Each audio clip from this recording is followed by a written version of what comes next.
Bom dia, povo de Deus, sacerdócio santo, nação eleita. Bom dia, bom dia. Bendito seja o nosso Deus, louvado seja Ele para sempre. Que nunca falte em nossa boca palavras de louvor e adoração ao nosso Deus. Ele é bom, Deus é bom o tempo todo. Já agradeceu a Ele por mais esse dia, por Ele permitir mais um dia na terra dos viventes? Então agradeça pela sua saúde, pela tua casa, pela tua vida, pela sua família, pelo seu emprego, ainda que não seja aquele que você desejou. Agradeça. Amém? Louvado seja o Senhor. E no devocional de hoje, nós vamos continuar indagando sobre algumas questões que às vezes nos perturba a alma, né? Porque os inocentes sofrem enquanto os maus prosperam. Eu não sei como está na sua Bíblia, mas o título na minha Bíblia é esse: A prosperidade dos ímpios faz duvidar da justiça de Deus. É o Salmo 73 que nós vamos estar falando hoje. E para começar essa palavra, eu quero começar lendo Provérbios 23, do 17 ao 19, que fala assim: Não tenha inveja dos pecadores, procure respeitar e obedecer a Deus todos os dias da tua vida. Assim, o seu futuro será brilhante e você não perderá a esperança. Aleluia. Louvado seja o Senhor. Esse questionamento, por que os inocentes sofrem e os ímpios prosperam, se passou na cabeça de um levita que era líder na casa de Deus. É o Salmo 73, que começa assim, preste atenção. Na verdade, Deus é bom para o povo de Israel.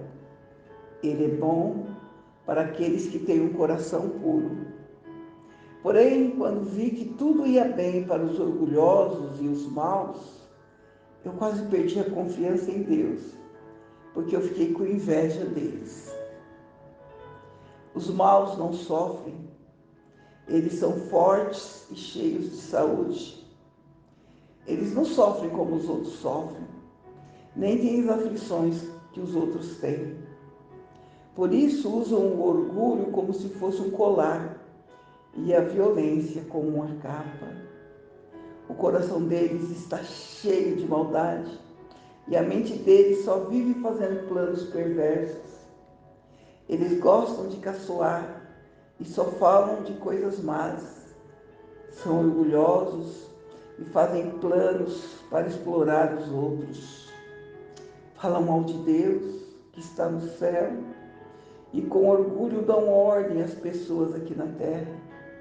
Assim, o povo de Deus vai atrás deles e crê no que eles dizem. Eles afirmam: Deus não vai saber disso. O Altíssimo não descobrirá nada. Os maus são assim. Eles têm muito e ficam cada vez mais ricos. Parece que não adiantou nada eu me conservar puro e ter as mãos limpas do pecado, pois tu, ó Deus, me tens feito sofrer o dia inteiro e todas as manhãs me castigas. Se eu tivesse falado como os maus, teria traído o teu povo. Assim, eu me esforcei para entender essas coisas, mas isso era difícil demais para mim. Porém, quando eu fui ao teu templo, entendi o que acontecerá no fim com os maus. Tu os pões em lugares onde eles escorregam e fazem com que caiam mortos. Eles são destruídos num só momento e têm um final horrível. Quando te levantas, Senhor, tu não lembras do mal, pois eles são como um sonho que a gente esquece quando acorda de manhã. Aleluia. Esse salmo é atribuído a Asaf, um levita, um líder responsável pela adoração no templo de Jerusalém, há 3.000 anos atrás. Há 3.000 anos atrás. Já se questionava a injustiça. Ele começa afirmando aqui, se você vê, que na verdade Deus é bom para com o povo de Israel. Ele começa dizendo, com efeito, Deus é bom com o povo de Israel e para aqueles que têm o coração limpo. Aqui ele está afirmando que quem serve a Deus seria protegido e abençoado. Mas Asaf entrou em um conflito enorme, porque sua fé quase se foi. Aqui parece que ele está querendo contradizer aquilo que ele cria com aquilo que ele está vendo acontecer, né? Ele fala assim, quanto a mim, a minha fé quase se foi. Porque eu comecei a ver a prosperidade dos ímpios.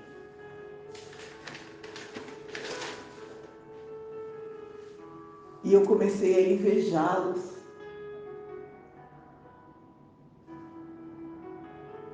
É engraçado, né? Que aqui parece que Asaf estava frequentando aquelas igrejas que tem a teologia da prosperidade, né? Talvez, né, ele estava acreditando que quem está na igreja fazendo a obra, obrigatoriamente deveriam prosperar. E os que não estão na igreja deveriam sofrer. Ele acaba se esquecendo, né, de que o próprio Jesus disse, lá em Mateus 5, 45 e 46, que porque ele faz raiar o sol sobre os bons e sobre os maus, e derrama chuva sobre o justo e sobre o injusto. Nem sempre os fiéis prosperam materialmente, né? Materialmente falando, nem sempre, né? E muitos ímpios vivem muito bem, aparentemente, né? E ele continua, com efeito, inutilmente, conservei puro o meu coração e limpa as minhas mãos do pecado. Ele está dizendo assim, de que adiantou eu me santificar, eu me purificar, eu fazer a obra, eu dirigir o louvor? Ele diz que ele sofre, que ele passa necessidade, enquanto os soberbos, parece que eles não têm doença, eles são sempre cheios de saúde, eles não sofrem como a gente sofre, a casa deles são bonitas, eles viajam todo ano, trocam de carro, eles falam mal de Deus e planejam coisas más. Como é que eles podem prosperar?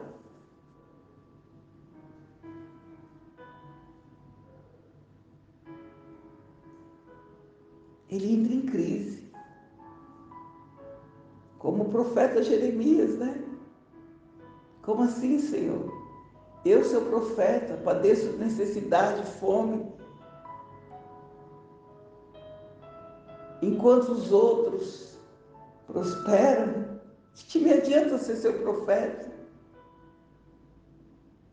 Quantos de nós já não indagamos, né? De que me adianta eu dizimar, ofertar?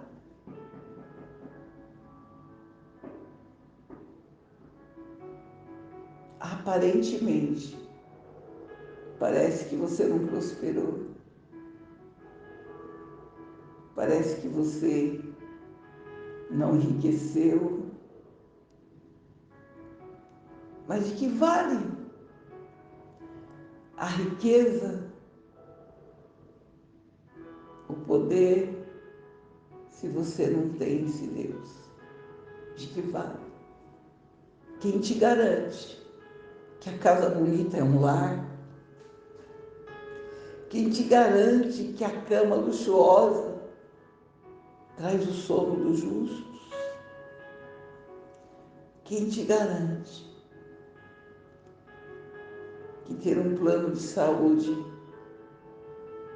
te dá direito a não ficar enfermo? Ele começa a dizer, olha, eu quase que escorreguei. Eu quase que caí. Eu quase que perdi a confiança em Deus, porque eu fiquei com inveja deles. A gente tem essa mania, né? De achar que a grama do vizinho é mais bonita, que o carro dele é melhor. Mas provérbio diz,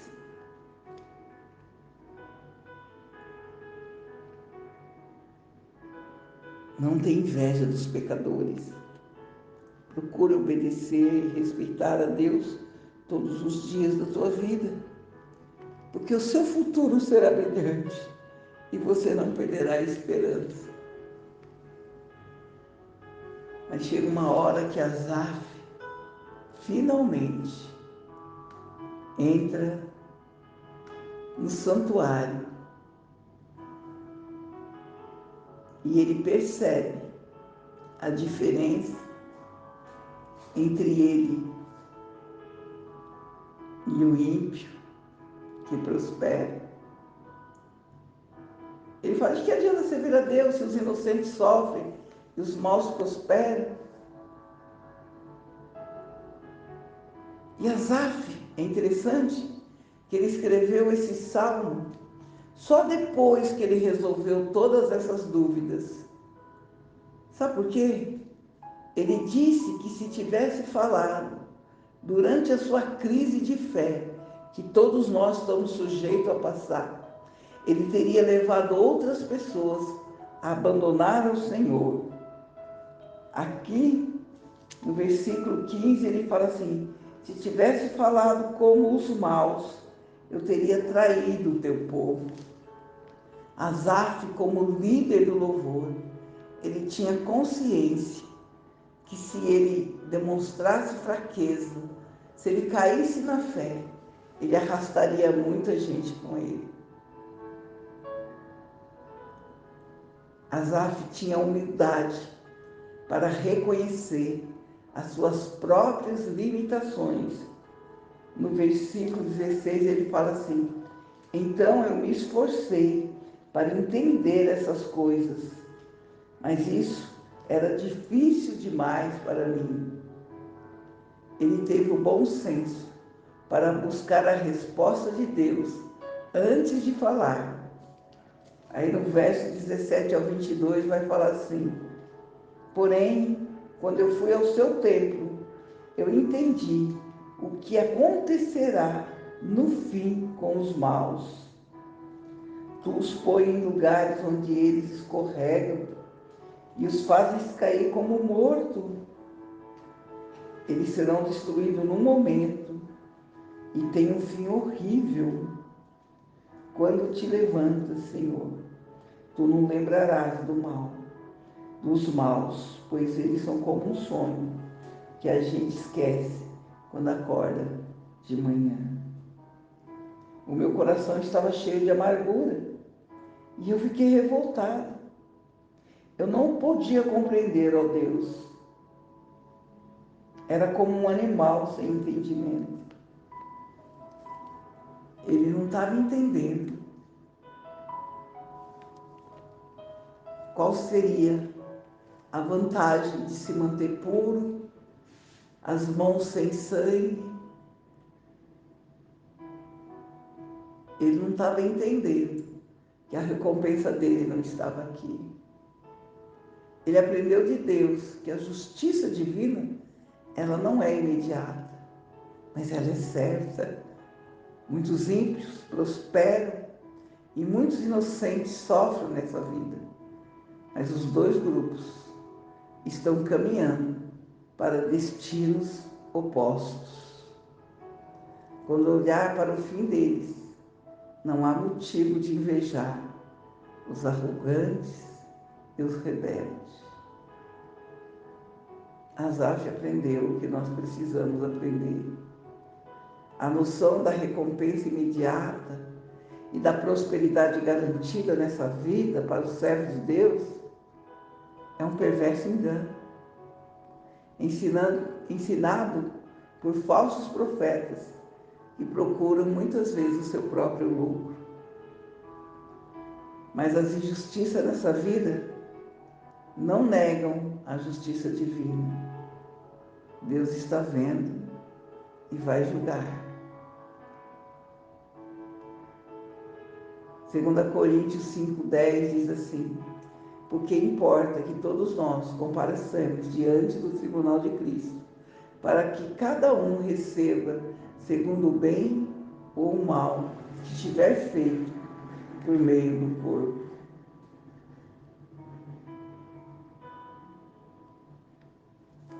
Achamos uma afirmação igual da época de Asaf, que foi escrita por Davi no Salmo 9. Consegue ir lá comigo? Salmo 9, versículos 7 e 8, vai falar assim: mas o Senhor é rei para sempre, sentado no seu trono. Ele faz os seus julgamentos. Deus governa o mundo com justiça e julga os povos de acordo com o que é direito. O Senhor é um abrigo para os que são perseguidos. Ele os protege no tempo da aflição. A conclusão é: quanto a mim, bom é estar junto a Deus, no Senhor Deus, ponho o meu refúgio para proclamar todos os seus feitos. No final, Asaf fortalece a sua fé. Ele entende que ele não precisa ver a justiça de Deus no dia a dia. Ele aprendeu a confiar no Senhor e a esperar Ele agir no momento certo, com soberania e com sabedoria, como sempre Ele faz na nossa vida. Asaf termina esse hino com uma tranquila resolução. Ele pretende servir ao Senhor, viver em comunhão com Deus e proclamar aos outros a grandeza do seu Criador. Amém e amém.